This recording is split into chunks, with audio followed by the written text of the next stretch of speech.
is Paolo Nutini? Politician? A designer. Is he from Ireland?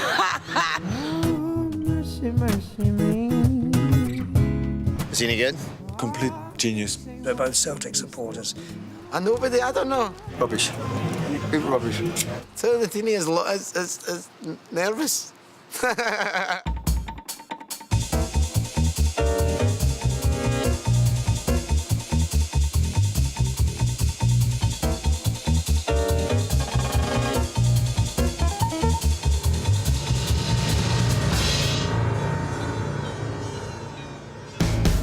You said you'd marry me if I was 23. In 2006, singer-songwriter Paolo Nutini released his first album, These Streets, at the age of 19. In just 6 months, the young Scot sold over 1 million CDs, toured with the Rolling Stones, shared the stage with Robert Plant, and played New York's legendary Carnegie Hall. Let me take you where you let me. For Paolo, it's been a frenetic journey from his family's chip shop in Paisley. At the start of this year, and already a star in the UK and Europe, Paolo travelled to the States to make his transatlantic debut. Artworks followed to see if he could succeed where Oasis and even Robbie Williams had failed. How would the lad cope with 2 months of non-stop self-promotion? Can Paolo crack America, or will America break him? This is a fast country, fast and furious, man. And for somebody like me that kind of likes to just dawdle along now and again, it's like sometimes catches up on you and, you know, kicks you in the ass. Hey! Yep, we're going, and yeah, hopefully you'll see what happens. Come on! Come on!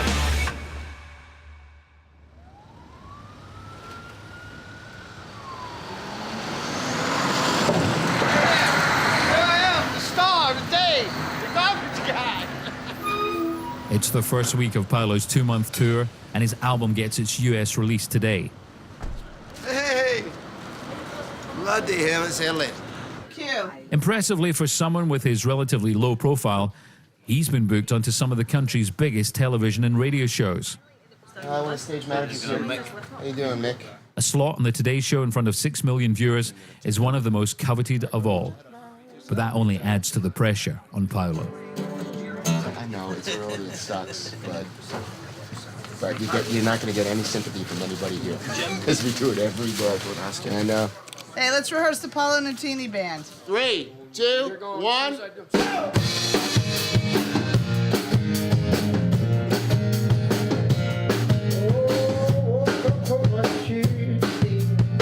Paolo is right at the beginning here in America.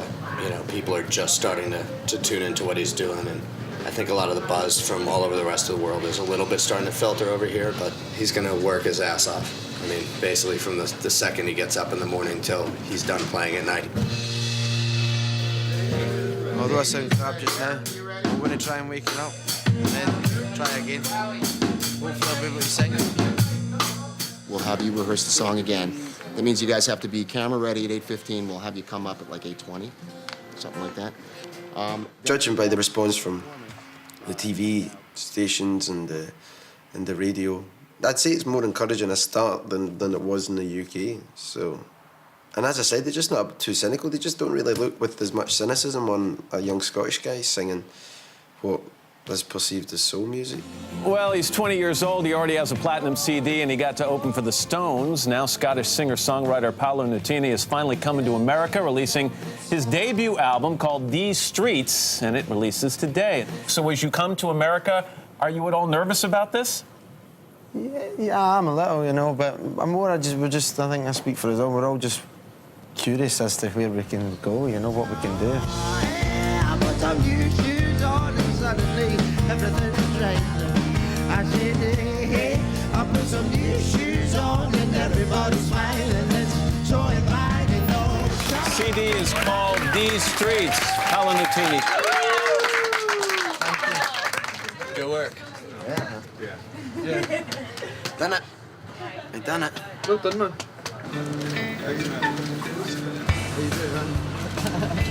He's extra. No, please don't borrow this extra. Paolo's passed trial by live TV, but his working days only just begun. Sirius 18 of the Spectrum. It's Demos with Paolo Nutini.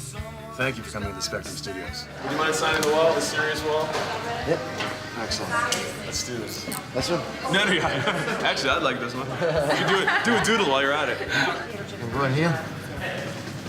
Being a musician isn't really all what I'm doing right now is about. You know, it's about being in cars and being in taxis and driving about in tour buses to get somewhere, and then going into radio stations and hanging around and meeting some folks, singing a couple of songs, signing a whole load of autographs, taking a whole load of photos. 1, 2, 3, follow! The amount of people that have a photo of me is insane. You know, if it's true, if every little photo is a little part of your soul gone away, I need to hide for a while, get some of it back. Series 9, The Pulse. I'm Karen Carson. He's got the #1 song in the UK right now. Don't let the Italian name fool you. He is Scottish. It's Paolo Nutini. I'm so glad you're here. Paolo Nutini is not a very Scottish name, I've been told, surprisingly. And then we get into why I've got an Italian name, the same scroll through. What's the other one? So what was it like growing up above a chip shop? Absolute nonsense. Picking up the pieces of the wreck you when I left. Everybody seems to think that my aim is to sell maximum records, you know, despite the fact that I've told them over and over again, you know. It's to do it in a way where you're not going against what's inside yourself, you know, and they feel like by sending you to different parts of the world at the least convenient time, it's doing you a favour. You know, if it's a disaster and it looks like it's not going well, then maybe we can finish early and start getting on with this next record. Not sleeping at night, but I'm going from bad to bad. What got me just to right? What got me just to right?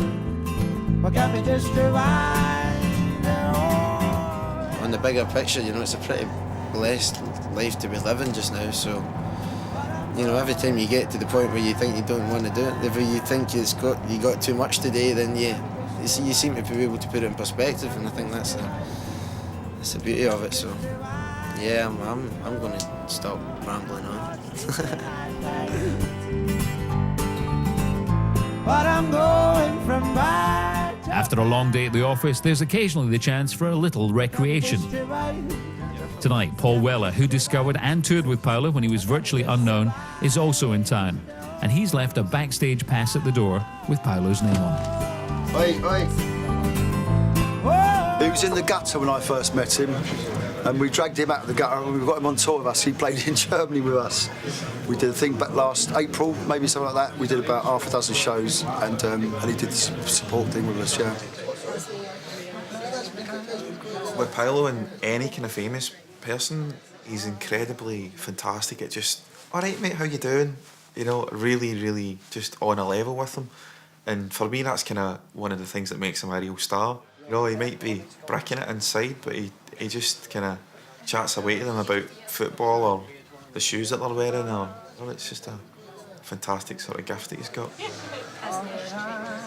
The best thing about the people I've met, you know, whether it be Rod Stewart, Paul Weller, to the Nile Rodgers or Benny King, you know, they know the score, they know that they've been the young kid, you know, just sort of putting yourself out there.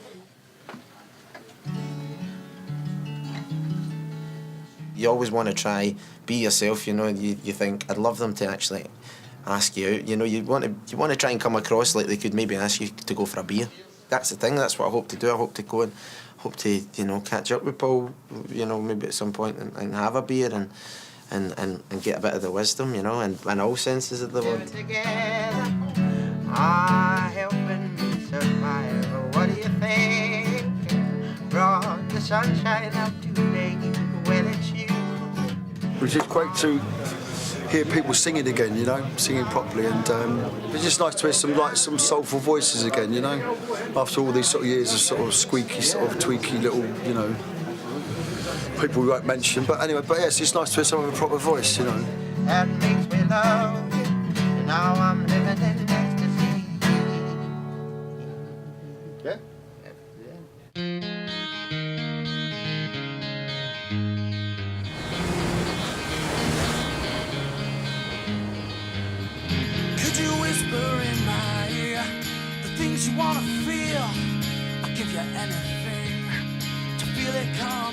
Paolo and the band arrive in LA. Though they've left a trail of new fans in every city they've played on the East Coast, California is a whole new challenge. And they're almost starting from scratch. Morning Becomes Eclectic at KCRW. That was Nick Acosta, recorded live in our studios a couple of years back. But they've scored another coup. Nick Harcourt is one of the most influential figures on the US music scene. A sort of American John Peel. This is the Angelique Kidjo Peter Gabriel song. And he's credited with launching the likes of Coldplay, Franz Ferdinand and Travis in the States. And Paolo is fortunate to have a slot on his radio show. The whole thing about any British artist coming out here is that they've got to work, they've got to travel, you know, whether that's gigging and being on the road for a couple of months or whether it's just, you know, visiting radio stations and doing all the press. It's a big country. It's not like in Britain where you can go out and do something during the day and come home and sleep in your own bed at night. It's, you know, it takes a commitment of time. No, I produce the show. I'm not going to shake your hand because I have a cold. Oh. Yeah. Just not. What about that? I'll see you in a minute. Because of the nature of the way it is, Paolo gets stuck carrying a big load on his back every day. But I think the guys in the band have been tremendous troopers, and I think they totally have Paolo's back, and they're there basically with him every step of the way that they can, and they try to take as much off his plate as possible whenever they can. And they've done everything that we've asked, and done it with a smile, really. I met Jim, my drummer, when I was 15. He was in the band Speedway and I would go on tour with them, sort of support, and I was just sort of learning and doing whatever I could. How mad is that? He's such a great guy to have, you know, on your side. He's just like a good mate. Donnie, the guitarist, he's Patrick Swayze. He's a crazy character, you know. He's very calm and very controlled, and then he'll just sort of... in the bar for 6 hours. Have his moments as well. Really pissed. I don't know whether it's too much vodka. Fuck off. It's just adrenaline from his daily run. I don't know. Last but not least, we've got Bestie, George Best, Make Me Dead. It's the noise. It's the incessant banging of the drums that gets me. A wicked musician, again, all round. Very, you know, a creative guy, and he just seems to have, you know, he has a lot of time for, you know, for everybody. He always tries to maintain a positive outlook. No pooping in there, you've been warned. I'm not going to go for a poop, I'm simply going for a slash. Singing was just something you could just walk around and do. I never ever thought I want to be a star of the stage. You know, I just wanted to sing along with songs, and then when I see my grandfather singing, and like we used to go to his house, and he had a piano, and he would sing. He loved opera music and stuff, and he would get like the local Monsignor over, and he played boogie woogie piano, and he was a boogie woogie priest. And I used to sing along, you know. That was this when I was like 6. Oh, mercy, mercy me. Oh, things ain't what they used to be. No, no, no. I loved the Corries when I was a wee boy. I loved the Corries. I loved like the Drifters. All the old Motown and Atlantic Soul stuff. I want to just grow into myself like most of my favourite people done. I'm just a teenager, you know. I'm just a teenager. You're going to hear Nick in your headphones. He's going to be over there. I'm going to bring you in a second to meet him. While encouraged by their progress so far, Paolo and the band are getting fatigued by playing the same songs day after day. They're anxious to get home and start working the crucial second album. It's a tricky dilemma. The longer they spend trying to crack America, the longer they delay writing and recording new material. I lost a wee bit of inspiration, you know, because I'm just so tired, you know, and it's just got a bit manic, you know, so, you know, the way I was writing for the first album, I was writing because I couldn't ignore it, you know, so it was therapeutic, writing it down. Now you've got so many things to think about that just nothing seems to stick. And that's a bit of a worry, but, you know, I've got loads of half ideas, but half ideas coming, I was about to say coming at Mars.